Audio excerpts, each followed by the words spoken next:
ಧ್ವನಿ ಕನ್ನಡ, ಪ್ರತಿಯೊಬ್ಬ ಕನ್ನಡಿಗನ ಧ್ವನಿ. ಶಿರಹಟ್ಟಿ ಫಕ್ಕೀರೇಶ್ವರ ಮಠದಲ್ಲಿ ಫಕ್ಕೀರ ದಿಂಗಾಲೇಶ್ವರ ಶ್ರೀಗಳ ಕಾರನ್ನು ತಡೆದು ದಿಗ್ಬಂಧನ ಹಾಕಿದ ಪೊಲೀಸ್ ಅಧಿಕಾರಿಗಳು. ಹೌದು, ದಿನಾಂಕ 21/2/2024ರಂದು ಗದುಗಿನಲ್ಲಿ ಶ್ರೀ ತೋಂಟದ ಶ್ರೀಗಳ ಜನ್ಮ ದಿನಾಚರಣೆಯನ್ನು ಭಾವೈಕ್ಯತೆಯ ದಿನಾಚರಣೆ ಎಂದು ಆಚರಿಸುತ್ತಿರುವ ಹಿನ್ನೆಲೆಯಲ್ಲಿ ಶಿರಹಟ್ಟಿ ಫಕ್ಕೀರೇಶ್ವರ ಮಠದ ಉತ್ತರಾಧಿಕಾರಿಗಳಾದ ಫಕ್ಕೀರ ದಿಂಗಾಲೇಶ್ವರ ಶ್ರೀಗಳು ಭಾವೈಕ್ಯತೆಯ ಹೆಸರನ್ನು ಬಳಸಿದ್ದೇ ಆದಲ್ಲಿ ನಾವು ಗದುಗಿನಲ್ಲಿ ಕರಾಳ ದಿನಾಚರಣೆಯನ್ನಾಗಿ ಆಚರಿಸುತ್ತೇವೆ ಎಂದು ಹೇಳಿದ್ರಿಂದ ಶಿರಹಟ್ಟಿ ಪಟ್ಟಣದಲ್ಲಿ 21/2/2024 ಬೆಳಗ್ಗೆ 6 ಗಂಟೆಯಿಂದ 22/2/2024 ಬೆಳಗ್ಗೆ 6 ಗಂಟೆಯವರೆಗೆ 144 ಕಲಂ ಜಾರಿ ಮಾಡಿದ್ದರಿಂದ ಶಿರಹಟ್ಟಿ ಪಟ್ಟಣದ ಜಗದ್ಗುರು ಫಕ್ಕೀರೇಶ್ವರ ಶ್ರೀಮಠಕ್ಕೆ ಸರ್ಪಗಾವಲವನ್ನು ಪೊಲೀಸ್ ಇಲಾಖೆ ಏರ್ಪಡಿಸಿತ್ತು. 21/2/2024 ಮಧ್ಯಾಹ್ನ 1 ಗಂಟೆಯ ಸುಮಾರಿಗೆ ಫಕ್ಕೀರ ದಿಂಗಾಲೇಶ್ವರ ಶ್ರೀಗಳು ಮಠದ ಕಾರ್ಯನಿಮಿತ್ತ ಬೆಳ್ಳಟ್ಟಿಗೆ ತೆರಳುವ ಸಂದರ್ಭದಲ್ಲಿ ಶ್ರೀಗಳ ಕಾರನ್ನು ಪೊಲೀಸ್ ಇಲಾಖೆಯವರು ಮುತ್ತಿಗೆ ಹಾಕಿ ದಿಗ್ಬಂಧನ ಹಾಕಿದರು. ಈ ಸಂದರ್ಭದಲ್ಲಿ ಶ್ರೀಗಳು ಏನೇ ಹೇಳಿದರೂ ಕೂಡ ಪೊಲೀಸ್ ಇಲಾಖೆಯ ಅಧಿಕಾರಿಗಳು ಶ್ರೀಗಳ ಕಾರನ್ನು ಒಂದು ಹೆಜ್ಜೆಯು ಮುಂದೆ ಚಲಿಸದಂತೆ ಸುಮಾರು 1 ಗಂಟೆಗಳ ಅಧಿಕ ಕಾಲ ತಡೆದು ದಿಗ್ಬಂಧನ ಹಾಕಿದ ಪ್ರಸಂಗ ಜರುಗಿತು.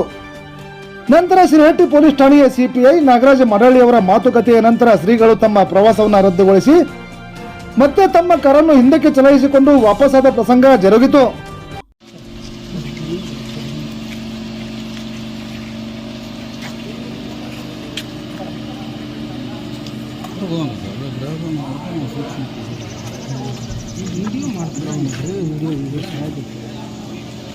ಬೆಳಗಿನ 6 ಗಂಟೆ ಮಟ್ಟ ಸರಿ.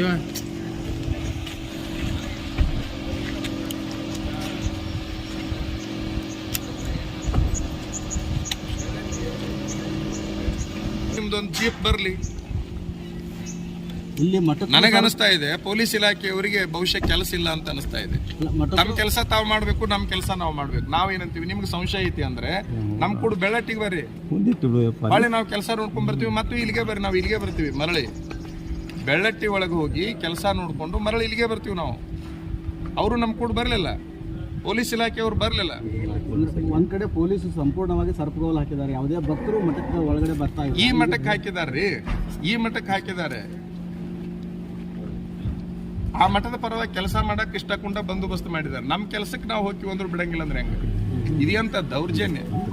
ಪೊಲೀಸ್ ಇಲಾಖೆ ದೌರ್ಜನ್ಯ ಮಾಡ್ತಾ ಇದೆ, 100ಕ್ಕೆ 100 ದೌರ್ಜನ್ಯ ಮಾಡ್ತಾ ಇದ್ದಾರೆ. ನಾವೇನ್ ಹೇಳ್ತಾ ಇದೀವಿ, ನಮ್ ಕಟ್ಟಡ ಕಾಮಗಾರಿ ನೋಡಕ್ ಹೋಗ್ತೀವಿ ಅಂತ ನಾವ್ ಹೇಳ್ತಾ ಇದೀವಿ. ಅದನ್ನಾದ್ರೂ ಅರ್ಥ ಮಾಡ್ಕೊಳ್ಬೇಕಾ? ಅಷ್ಟು ತಿಳುವಳಿಕೆ